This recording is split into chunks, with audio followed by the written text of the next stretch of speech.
on Rescue 911. Lost in Paradise, a family outing. You have to watch the waves. Leaves 4 tourists shipwrecked and injured. In one form or another, the wave crunched all of us.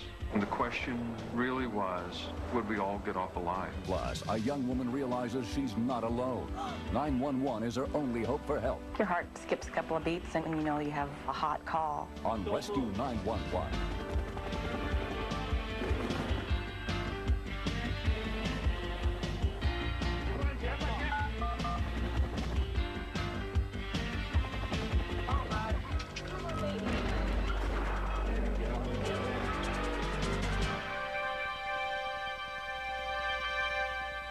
Nowhere is the true spirit of the holidays more evident than in families who've received a second chance at life. We begin in the Caribbean, just offshore from one of the British Virgin Islands on December 25th, 1991. Tom and Gina Muha of Annapolis, Maryland, were celebrating that Christmas day with their 16-year-old son Brian and 14-year-old daughter Stephanie aboard their chartered sailboat.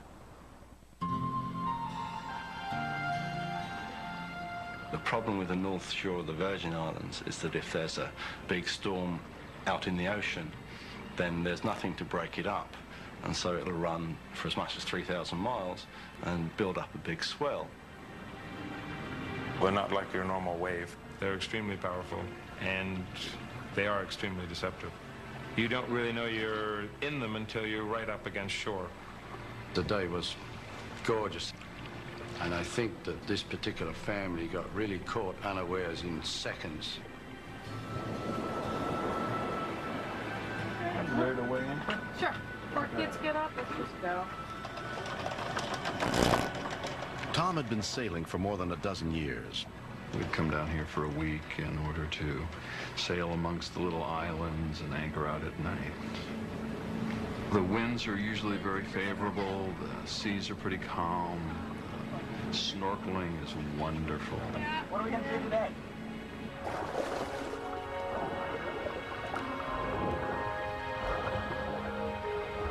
Christmas Day, we had anchored our main vessel off of Green Key. Walked around it, done a little bit of snorkeling. Then we were going to go over to Sandy Key. Sandy Key was a tiny, uninhabited island with no source of fresh water on it. When you approach the island, you have to find the appropriate spot. You have to watch the waves.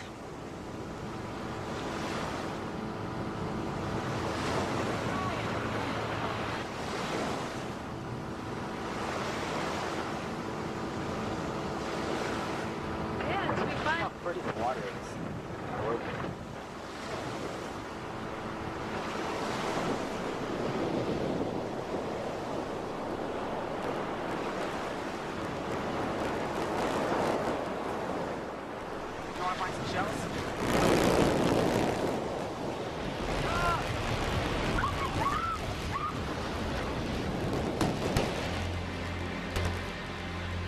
When we continue, I did an accounting to see where everybody was, and I could not find my daughter. Tom and Gina Muha and their 2 teenage children were in a motorized dinghy on their way to explore a tiny deserted island when a rogue wave capsized their boat, hurling them into the sea. I knew that my ankle was broken. I very quickly did an accounting to see where everybody was, and I could not find my daughter.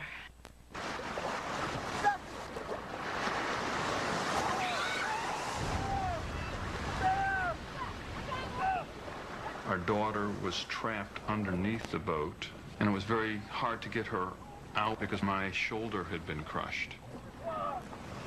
In one form or another, the wave crunched all of us.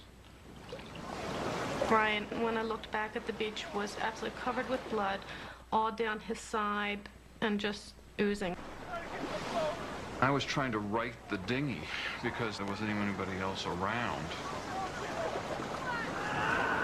I kept thinking, there's nobody to help us. I've got to try to get my family at least back to the main boat where we have a radio.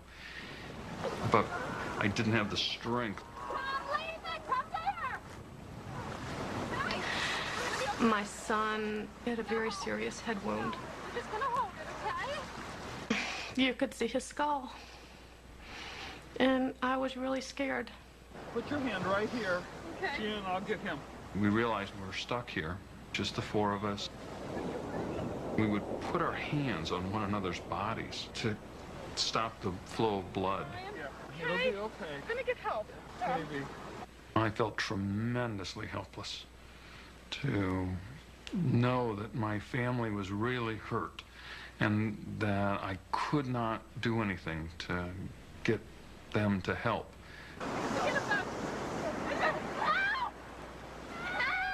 There was a small boat that we noticed offshore going by.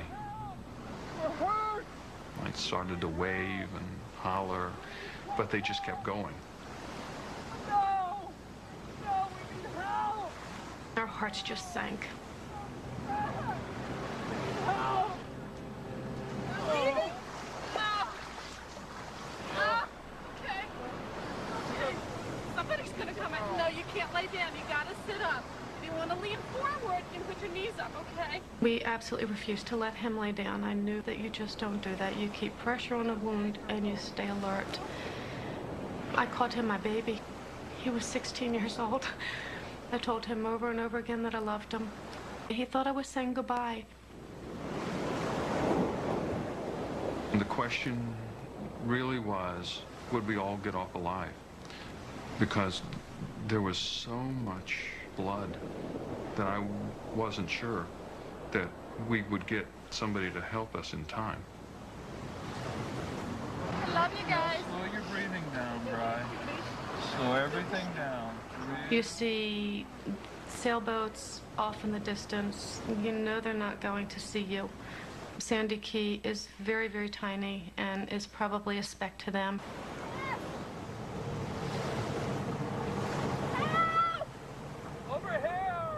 It was like angels. It was like angels coming up out of the water to help us. We're gonna have to wait for a wave. Gary and Penny Knowles had been sailing with clients when a boater told them about the accident, and they called for help. I carry a very large medical kit, so we thought, well, we'll just go over and see if we can do anything. Gary managed to get close enough in to get me over the front of the boat with all the gear. Then he anchored the boat off and swam in. The head wound looked very bad. Basically, his father had his hand behind his head, holding the head together. I'm Penny. There was quite a deep wound, propeller-shaped. Thank you for coming, Penny. The rescue boat's on its way. Virgin Island Search and Rescue arrived within 45 minutes. Mike Masters was driving the Visar boat. Looked a little bit like Gilligan's Island, you know, some people sitting up there.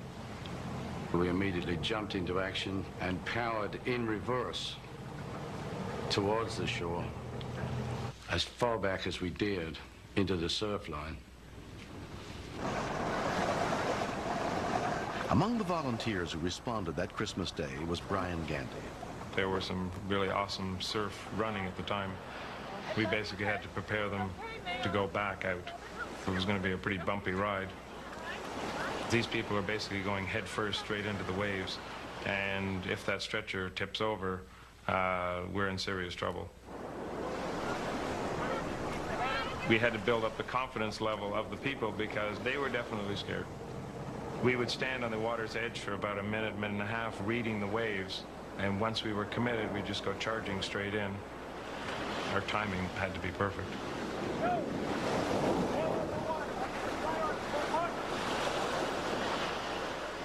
It was a very scary thing to see your son being taken away, strapped down in a floating gurney, and I thought to myself, if they lose the grip, they lose Brian.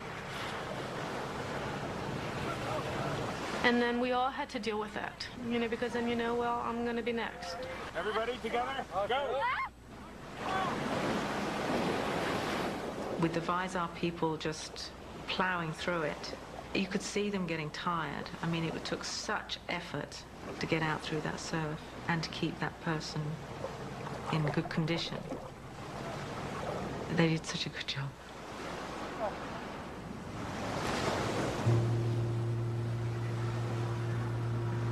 They had put my head in a collar. I could not turn my head left or right to find my children. But I really needed to be able to know that they were okay and to touch them. What you realize in a situation like that is that you really are a family, and that you need to take care of each other, and that you can take care of each other. All of these little frictions that go on between parents and teenagers are really insignificant. There's an incredible amount of love. After being examined by a doctor and nurse picked up from a nearby cruise ship, Tom, Gina, and their 2 children were treated at a local hospital and released within a day.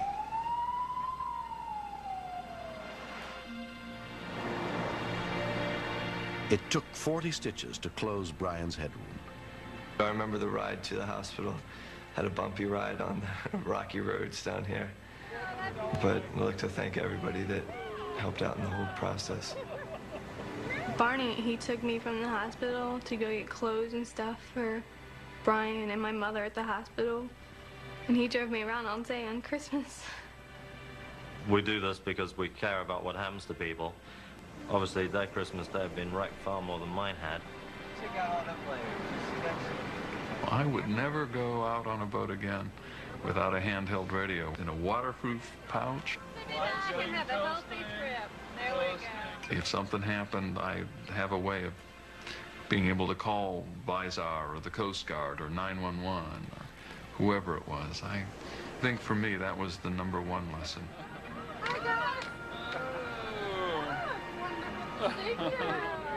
If that boat hadn't seen them go up on the shore and come over to us, and that we could have radioed, then it could have been too long for somebody to find them. Because you knew, like, you couldn't swim or anything, and if something happened, right in there. It's like, don't let go. They're a terrific organization. These people got up, left their homes on Christmas Day, and saved our family.